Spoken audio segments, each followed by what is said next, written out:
भैया तुम संघर्ष करो, हम तुम्हारे साथ हैं। भैया तुम संघर्ष करो, हम तुम्हारे साथ हैं। आदेश यादव जिंदाबाद, आदेश यादव जिंदाबाद, प्रगतिशील समाजवादी पार्टी, जिंदाबाद, जिंदाबाद, प्रगतिशील समाजवादी पार्टी, जिंदाबाद, जिंदाबाद, युवा क्रांति अंकुर भैया, जिंदाबाद, जिंदाबाद, युवा क्रांति अंकुर भैया, जिंदाबाद, जिंदाबाद, युवा क्रांति अंकुर भैया, जिंदाबाद, जिंदाबाद। प्रगतिशील समाजवादी पार्टी और हमारे राष्ट्रीय अध्यक्ष माननीय शिवपाल सिंह जी द्वारा मुझे जो प्रदेश अध्यक्ष की जिम्मेदारी दी गई है और आज प्रथम बार हमारा लखनऊ के हमारे प्रदेश कार्यालय में हम जा रहे हैं, तो निश्चित ही पार्टी को मजबूत करना, संगठन के स्तर पर, ज़मीनी स्तर पर पार्टी को मजबूत करना, संगठन को खड़ा करना। जिस तरीके से प्रगतिशील समाजवादी पार्टी ने पूर्व में चुनाव से पहले भी गरीबों की आवाज़ उठाई है, उसी तरीके से हम लोग पूरा प्रयास करेंगे कि आने वाले समय में जो दिक्कतें हैं उत्तर प्रदेश में जनता में और जिस तरीके से सरकार पूरी तरीके से नकारा है, उनको देखते हुए सरकार तक जन की बात पहुंचाने का काम करेंगे। देखिए 2024 का चुनाव भी नज़दीक है, लेकिन अखिलेश यादव भी एक बड़ी समस्या है आप लोगों के लिए, और जो आपसी कलह चल रही है, तो इसका क्या फ़ायदा बीजेपी को होगा?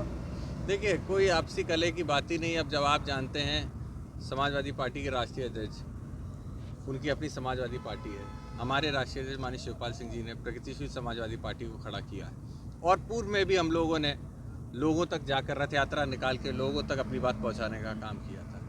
तो हम लोगों का लक्ष्य यही होने वाला है कि हमारे लोग, हमारे समाज के लोग, हमारी पार्टी से जुड़े लोग, उनकी जो अनदेखी की जा रही है सरकार में, खास करके सरकार में कोई भी वर्ग से हो, अगर वो एक समाज से आता है तो उसको प्रेरणा झेलनी पड़ रही है। तो उसके लिए हम लोग लड़ने का काम करेंगे, अपने लोगों के लिए लड़ने का हम लोग काम करेंगे। अभी शिवपाल जी ने एक चिट्ठी लिखी जो काफ़ी वायरल हुई, उसके बाद अखिलेश यादव ने भी दुर्योधन बता दिया, इस पर आप क्या कहेंगे? देखिए, वो चिट्ठी जो उन्होंने लिखी थी उस पर उन्होंने स्पष्टीकरण दिया और ये बात सही है कि ये चिट्ठी उन्होंने जन्माष्टमी के उस समय जो उत्सव था उसको देखते हुए हजारों साल पहले जो घटना घटी थी उसके बारे में करके लिखी थी। अब इसको कौन किस तरीके से जोड़ लेता है, कौन क्या उस पर किसके बारे में तंज कसता है, ऐसा कुछ भी नहीं था। उन्होंने जो बात लिखी थी वो एक कथा थी, उसको लिखते हुए लिखी थी। 2024 के चुनाव में बसपा किसके साथ गठबंधन करेगी? बड़े दल के साथ?